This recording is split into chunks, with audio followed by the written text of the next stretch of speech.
Hello मेरे प्यारे विद्यार्थियों, मैं मिथुन एक बार फिर से स्वागत करता हूं आपका अपना YouTube channel study with Mithun sir में। और जैसा कि हमने वादा किया था कि क्लास 9 धोनी का पार्ट 1 हमने कवर किया था। और इस वीडियो में जैसा कि हमने वादा किया था कि पार्ट 2 लेकर के आएंगे। चलिए आज इस वीडियो में धोनी के जितने भी एमसीक्यू हैं इस वीडियो में टोटल कवर कर लेंगे। हमने इसका एक और वीडियो डाल दिए हैं। अगर आप नहीं देखें तो उस वीडियो को एक बार जरूर देखें। चलिए हम लोग इस पार्ट 2 में धोनी के पार्ट 2 वीडियो का जो है इसका हम लोग चर्चा करते हैं। ठीक है, पहला क्वेश्चन क्या कहता है कि धोनी किस रूप में है। हम लोग जानते हैं धोनी किसका रूप होता है। सबसे पहले समझे, धोनी जो है कार्य का रूप होता है, बल का होता है, संवेग का, ऊर्जा का। तो धोनी एक ऊर्जा है। ठीक है, धोनी एक ऊर्जा है जो माध्यम में संचरित करती है, हम लोग जानते हैं। तो धोनी ऊर्जा का रूप है। ठीक है, ऑप्शन नंबर डी इसका सही जवाब हो जाएगा। चलिए हम लोग आगे बढ़ते हैं क्वेश्चन नंबर 2 में। ध्वनि उत्पन्न होती है विभिन्न वस्तुओं में।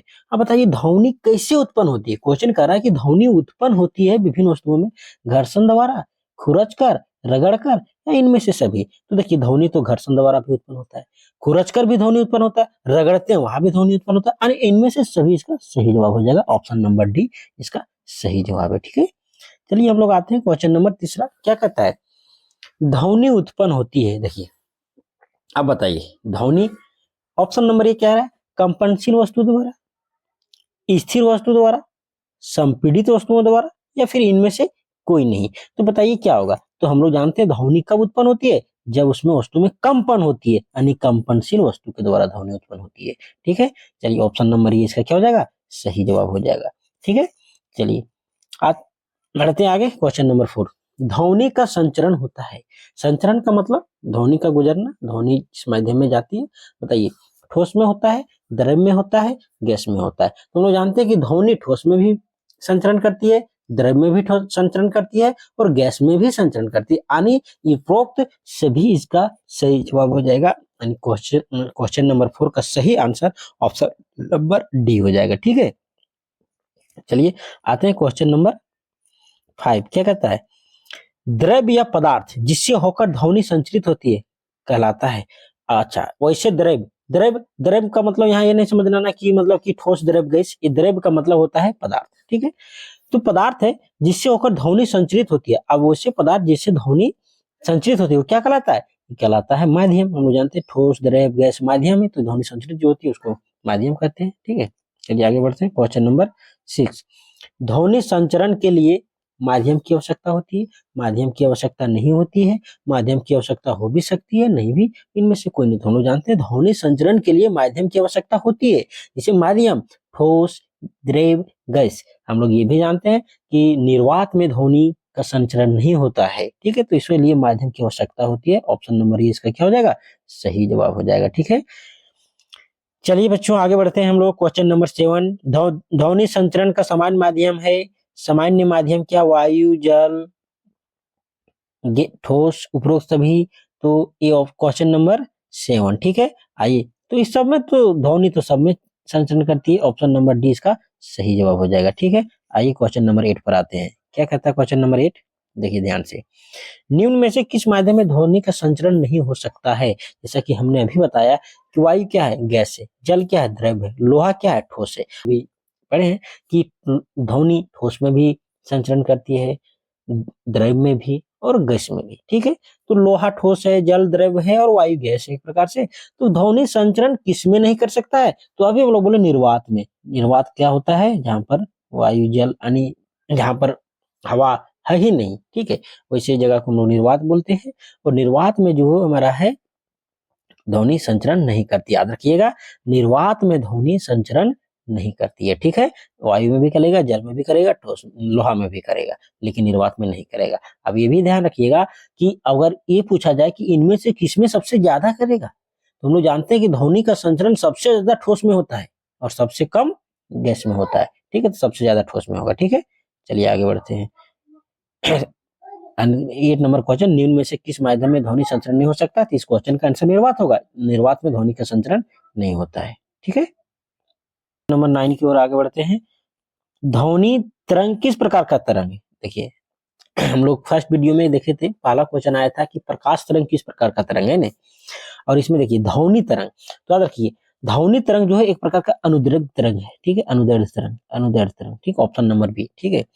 लोग बताए थे अनुदैर्ध्य तरंग क्या होता है, जहाँ संपीड़न होता है, यानी कि जहाँ पर कण एक दूसरे से सटे होते हैं, और क्या होता है, विरलन होता है, इस प्रकार से, जहाँ कण एक दूसरे से दूर होते हैं, फिर इधर संपीड़न होगा, कण एक दूसरे से सटे हुए रहेंगे, फिर एक विरलन होगा, ठीक है। तो इस प्रकार के जो है इसको बोला जाता है अनुदैर्ध्य तरंग। लेकिन अनुप्रस्थ तरंग क्या होता है, इस प्रकार से, ठीक है, ये जो है प्रकाश में होती है अनुप्रस्थ तरंग, लेकिन ध्वनि की बात करें तो ध्वनि में अनुदैर्ध्य तरंग होती है, ठीक है। ऑप्शन नंबर बी इसका क्या हो जाएगा, सही जवाब हो जाएगा। चलिए हम लोग आगे बढ़ते हैं क्वेश्चन नंबर 10 की ओर, ठीक है। ध्वनि तरंग बनते हैं संपीड़न द्वारा, विरलन द्वारा, दोनों। अभी देखिए, अभी हम लोग पढ़े संपीड़न क्या होता है, जब कण एक दूसरे के सटे हुए होते हैं वो संपीड़न कहलाता है, ठीक है, जब कण एक दूसरे से सटे हुए होते हैं, ठीक है, ये संपीड़न कहलाता है। जब कण एक दूसरे से दूर होते हैं ये विरलन कहलाता है। तो ध्वनि जो है इसमें संपीड़न और विरलन दोनों होता है, ठीक है, संपीड़न और विरलन दोनों होता है। ध्वनि तरंग बनते हैं दोनों द्वारा, यानी संपीड़न के द्वारा भी और विरलन की द्वारा। ऑप्शन नंबर सी इसका क्या हो जाएगा, सही जवाब हो जाएगा, ठीक है। क्वेश्चन नंबर 11 देखिए क्या कहता है, जिन तरंगों में माध्यम के कणों का विस्थापन तरंग के संचरण की दिशा में समांतर होता है कहलाती है, क्या कहलाती है, ठीक है। जिन तरंगों माध्यम के कणों का विस्थापन तरंग के संचरण की दिशा में, जिधर तरंग है, ठीक है, उधर ही संचरण की दिशा में समांतर होता है, ठीक है, माध्यम के कणों की विस्थापन जो होता है तरंग के समांतर होता है, ठीक है। तो कौन सी तरंग कहलाती है, तो 11 का जो होगा ऑप्शन नंबर बी इसका सही जवाब होगा, अनुदैर्ध्य तरंग होगा, ठीक है, एक दूसरे के समांतर चलती है। जिन तरंगों के माध्यम के कण लंबवत होती है, और लंबवत किसमें होता है, अनुदैर्ध्य तरंग में होता है, यानी सॉरी लंबवत किसमें होता है, तो लंबवत यानी 90 डिग्री का, इस प्रकार से है ना, ये होता है किसमें, अनुप्रस्थ तरंग में, ठीक है, किसमें होता है, अनुप्रस्थ तरंग, यानी ऑप्शन नंबर ये इसका क्या हो जाएगा, सही जवाब होगा। चलिए आते हैं, तरंगदैर्ध्य आवृत्ति वेग में क्या संबंध होता है, अब बताइए, तरंगदैर्ध्य आवृत्ति एवं वेग में, तो हम लोग जानते हैं वेग बराबर होता है आवृत्ति गुना तरंगदैर्ध्य, ठीक है, वेग बराबर होता है आवृत्ति गुना तरंगदैर्ध्य, ठीक है। तो ऑप्शन नंबर ए इसका सही जवाब हो जाएगा, यानी वेग वेलोसिटी बराबर आवृत्ति को हम लोग एन से डिनोट करते हैं और तरंगदैर्ध्य को लैम्डा से, एन लैम्डा होता है, ठीक है, ये होता है इसका सही जवाब। चलिए आगे बढ़ेंगे हम लोग क्वेश्चन नंबर 14, प्रति सेकंड इकाई क्षेत्र से गुजरने वाली ध्वनि ऊर्जा कहलाती, प्रति सेकंड इकाई क्षेत्र से, मतलब एक सेकंड में जो ध्वनि ऊर्जा गुजरती है ये क्या कहलाती है, ध्वनि की तीव्रता, ध्वनि की प्रबलता, ध्वनि का आयाम, या फिर इनमें से कोई नहीं। अब बताइए क्वेश्चन नंबर 14 क्या हो जाएगा, ये ध्वनि की तीव्रता कहलाती है, ध्वनि की क्या कहलाती है, तीव्रता कहलाती है, ठीक है। क्वेश्चन नंबर आते हैं 15 में, ध्वनि के प्रति कानों की संवेदनशील माप है, ठीक है, ध्वनि के प्रति जो कानों की संवेदनशीलता का माप है वो क्या है, ठीक है, तो इसका सही जवाब क्या हो जाएगा, तीव्रता है, ठीक है। चलिए आते हैं क्वेश्चन नंबर 16, किसी माध्यम का ताप बढ़ने पर ध्वनि का वेग पर क्या प्रभाव पड़ता है, याद रखिएगा, कोई भी माध्यम हो, चाहे ठोस हो, द्रव हो, गैस हो, अगर ताप बढ़ेगा तो ध्वनि का जो तीव्रता, ध्वनि का वेग पर वो भी प्रभाव पड़ता है और वो बढ़ता है, ताप बढ़ने पर ध्वनि का वेग भी बढ़ेगा, ठीक है, कोई दिक्कत। क्वेश्चन नंबर 16 हम लोग कर लिए, ठीक है। आइए हम लोग आगे बढ़ते हैं क्वेश्चन नंबर 17, वायु में ध्वनि का वेग 0 डिग्री सेल्सियस पर होता है, याद रखिएगा 0 डिग्री सेल्सियस पर वायु में जो ध्वनि का वेग होता है वो 331 मीटर पर सेकंड होता है, ठीक है। वायु में ध्वनि का वेग 0 डिग्री सेल्सियस पर, यानी 0 डिग्री सेल्सियस पर वायु में जो ध्वनि का वेग होता है वो 331 मीटर पर सेकंड होता है, ठीक है।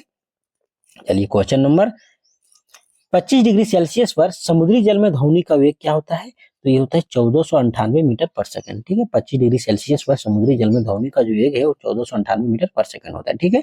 ऑप्शन नंबर बी इसका क्या हो जाएगा, सही जवाब हो जाएगा। आइए 19 में आते हैं, 25 डिग्री सेल्सियस पर निम्न में किस पदार्थ में ध्वनि का वेग अधिक होगा। अब देखिए हम लोग पढ़े हैं, हम लोग जान रहे हैं, क्या जान रहे हैं कि ठोस में सबसे ज्यादा ध्वनि का संचरण होता है, ठीक है। अब बताइए 25 डिग्री सेल्सियस पर निम्न में किस पदार्थ में ध्वनि का वेग सबसे अधिक होगा। अब बताइए लोहा क्या है, लोहा एक ठोस है और इसमें सबसे ज्यादा होगा, जल, कांच, वायु, यानी सबसे ज्यादा किसमें होगा, लोहा में होगा, ठीक है। चलिए ऑप्शन नंबर बी, जब कोई पिंड ध्वनि के वेग से अधिक तेज तेज गति करता है तो ध्वनि कहलाती है। देखिए क्वेश्चन क्या, ध्यान से समझेंगे। जब कोई पिंड ध्वनि के वेग से अधिक तेज गति करता है, यानी कोई पिंड है, कोई वस्तु है, वो ध्वनि के वेग से अधिक तेज गति करता है, ध्वनि की चाल से ज्यादा चाल पिंड का है, तो उत्पन्न ध्वनि, इस प्रकार से उत्पन्न ध्वनि को क्या कहते हैं? तो इस प्रकार से उत्पन्न ध्वनि को हम लोग क्या कहते हैं? पराश्रय ध्वनि। ठीक है, जिसमें सामान्य मानव कानों के लिए सर्वथा पराश्रय, हम लोग जानते हैं सामान्य मानव यानी हम लोग कितने हर्ट्ज तक सुन सकते हैं? तो 20 हर्ट्ज से लेकर के 20,000 हर्ट्ज तक। ठीक है, इससे अधिक भी हम लोग नहीं सुन सकते हैं, 20,000 हर्ट्ज से अधिक हम लोग नहीं सुन सकते, और 20 हर्ट्ज से कम हम लोग भी नहीं सुन सकते। यानी कि इसका सही जवाब होगा, यानी हम लोग जो सुन सकते हैं आवाज वो 20 हर्ट्ज से लेकर के 20,000 हर्ट्ज तक सुन सकते हैं। ठीक है, यानी 21 का ऑप्शन नंबर ये इसका सही जवाब हो जाएगा। आइए आते हैं, ध्वनि का परावर्तन होता है किसमें? चिकनी सतह पर, खुरदरी सतह पर, जल पर, उपरोक्त सभी पर। तो बताइए परावर्तन यानी कि रिफ्लेक्ट होना किसमें होता है? तो क्वेश्चन नंबर हमारा है ये क्वेश्चन नंबर 22। ठीक है, चलिए क्वेश्चन नंबर 22 का आप लोग जवाब दीजिएगा किसमें होता है? तो इसका सही जवाब हो जाएगा उपरोक्त सभी। चिकनी सतह से भी होता है, खुरदरी सतह से, रिफ्लेक्ट तो हर जगह से ध्वनि होता है ना, तो उपरोक्त सभी हो जाएगा। एक विक्षोभ जो माध्यम से होकर चलता है और पास के कणों में गति उत्पन्न करता है, क्या कहलाता है? तरंग। ठीक है, तरंग एक विक्षोभ है। ठीक है, विक्षोभ का मतलब होता है कि जब कोई में कि विक्षोभ का मतलब क्या होता है कि जैसे पानी स्थिर है, ठीक है, और हम लोग उसमें कंकड़ मार दिए तो देखना पानी का एक तरंग बन जाता है ना, यही क्षोभ हुआ कि वो अस्थिर था और उसका जो है परिवर्तन हो गया उस स्थिति में, वही विक्षोभ कहलाता है। तो ये क्या है? एक तरंग। तरंग एक विक्षोभ है। ठीक है, तरंग क्या है? विक्षोभ है जो माध्यम से होकर चलता है और पास पास कणों में गति उत्पन्न करता है, और आसपास के कणों में क्या करता है? गति उत्पन्न करता है। ठीक है, तो इसका सही जवाब क्या हो जाएगा? तरंग हो जाएगा। ठीक है, तरंग एक विक्षोभ है। आइए क्वेश्चन नंबर 24, ध्वनि किस कारण से उत्पन्न होती है? घर्षण, प्रसरण, कंपन, अपवर्तन। अब बताइए ध्वनि किस कारण से उत्पन्न होती है? ठीक है, तो हम लोग जानते हैं ध्वनि जो उत्पन्न होती है कंपन के कारण उत्पन्न होती है। ऑप्शन नंबर सी इसका सही जवाब। सितार का तार खींचने पर उत्पन्न तरंग है, जब हम लोग मतलब कि सितार का तार खींचते हैं तो कौन सी तरंग उत्पन्न करती है ना? तो 25 नंबर का अनुप्रस्थ तरंग हो जाएगा। ठीक है, शिखर और समीप गर्त के बीच की दूरी, देखिए हम लोग जानते हैं शिखर और गर्त क्या जानते हैं? ठीक है, ये समझने का प्रयास करते हैं। ये हमारा जो है इस प्रकार से ध्वनि संचरण करती है, अनुप्रस्थ तरंग में हम पढ़े। ठीक है, ये भाग हमारा शीर्ष कहलाता है और ये जो है गर्त कहलाता है। ठीक है, ऊपर वाला भाग ये जो है शीर्ष है। ठीक है, और ये हमारा क्या है? गर्त है। अब बताइए शिखर और समीप गर्त के बीच की दूरी। ठीक है, अब ये शिखर और ये जो गर्त के बीच की जो दूरी है, ठीक है, ये क्या कहलाती है? बीच की दूरी क्या आधी तरंगदैर्घ्य होती है, बराबर होती है, दोगुनी होती है, या इनमें से कोई नहीं है? ठीक है, तो इसका सही जवाब हो जाएगा आधी तरंगदैर्घ्य होती है। शिखर और समीपस्थ गर्त के बीच की दूरी जो होती है वो आधी तरंग होती है। ठीक है, क्वेश्चन नंबर 7, संपीड़न 27, क्वेश्चन नंबर 27, संपीड़न या विरलन की प्रति इकाई समय में जितनी दूरी तय करते हैं, तय करें कहलाता है। अच्छा, संपीड़न या विरलन, देखिए संपीड़न होता है और विरलन अभी बताएंगे। ध्वनि तरंग में जो है संपीड़न, विरलन, जहां कण एक दूसरे से सटे हुए रहते हैं वो संपीड़न कहलाता है, और जहां कण एक दूसरे से दूर रहते हैं वो विरलन कहलाता है। तो संपीड़न या विरलन प्रति इकाई समय में जितनी दूरी तय करे, यानी कि जो टाइम है प्रति इकाई समय में जितनी दूरी तय करे वह क्या कहलाता है? ठीक है, तो इसका सही जवाब हो जाएगा हमारा ऑप्शन नंबर बी, ध्वनि का वेग कहलाता है। क्या कहलाता है? ध्वनि का वेग। अब क्वेश्चन नंबर 28, जब कोई पिंड कंपन करता है तो आसपास की हवा में संपीड़ित उच्च दाब क्षेत्र बनता है, तो ये क्या कहलाता है? ठीक है, तो ये हमारा सही जवाब हो जाएगा 28 का सही जवाब हो जाएगा संपीड़न कहलाता है। ठीक है, आइए क्वेश्चन नंबर 29 पर चर्चा करते हैं। जब कंपन करने वाली वस्तु पीछे हटती है तो कम दाब क्षेत्र बनता है, इसे क्या कहते हैं? यानी जब कंपन करती है तो वस्तु पीछे हटता है और क्षेत्र बनता है, पीछे मतलब कम दाब क्षेत्र बनता है, इसे क्या कहते हैं? तो इसका सही जवाब हमारा हो जाएगा 29 नंबर का जो हमारा सही जवाब हो जाएगा ऑप्शन नंबर सी, इसका सही जवाब हो जाएगा विरलन हो जाएगा। क्या हो जाएगा? विरलन। ठीक है, आइए लास्ट क्वेश्चन की ओर बढ़ते हैं। हम इस क्वेश्चन नंबर 30 क्या है कि 20 हर्ट्ज से 20,000 हर्ट्ज की आवृत्ति वाली ध्वनि कहलाती है, तो इसको श्रव्य तरंग कहते हैं क्योंकि इसको हम सुन सकते हैं। पराश्रव्य तरंग क्या होता है? जो 20,000 हर्ट्ज से ऊपर की ध्वनि की होती है आवृत्ति वाली ध्वनि। अवश्रव्य तरंग क्या होती है? जो 20 हर्ट्ज से कम वाली ध्वनि होती है उसे हम लोग क्या कहते हैं? अवश्रव्य तरंग। ठीक है, तो हम लोग जो सुन सकते हैं उसको श्रव्य तरंग बोलते हैं, यानी 30 का ऑप्शन ये हो जाएगा सही जवाब। ठीक है, चलिए बच्चों, तो फिर हम लोग नेक्स्ट वीडियो में मिलेंगे नेक्स्ट टॉपिक को लेकर के। आप लोग का वीडियो कैसा लगा इसका जवाब आप लोग कमेंट बॉक्स में जरूर दीजिएगा। अगर आप लोग को अच्छा लगा होगा तो प्लीज मेरे चैनल को जरूर सब्सक्राइब कीजिएगा, अपने दोस्तों तक शेयर कीजिएगा। हम लोग फिर से जो है नया वीडियो लेकर के आएंगे आप लोग के लिए। धन्यवाद। तब तक हमारे चैनल में आप लोग जरूर बने रहिएगा और जरूर सपोर्ट कीजिएगा दोस्तों, ठीक है। क्योंकि आपके लिए मैं रेगुलर इस चैनल पर जो है वीडियो लेकर के आ रहा हूँ, इंपॉर्टेंट क्वेश्चन का वीडियो, जो आपके एग्जाम के लिए काफी फायदा होगा। इसलिए आप लोग बिल्कुल लगातार जो भी हम टॉपिक का वीडियो डाल रहे हैं उसको जरूर देख करके जाइएगा। आपका एग्जाम में जरूर वहां से क्वेश्चन देखने के लिए मिलेगा। धन्यवाद।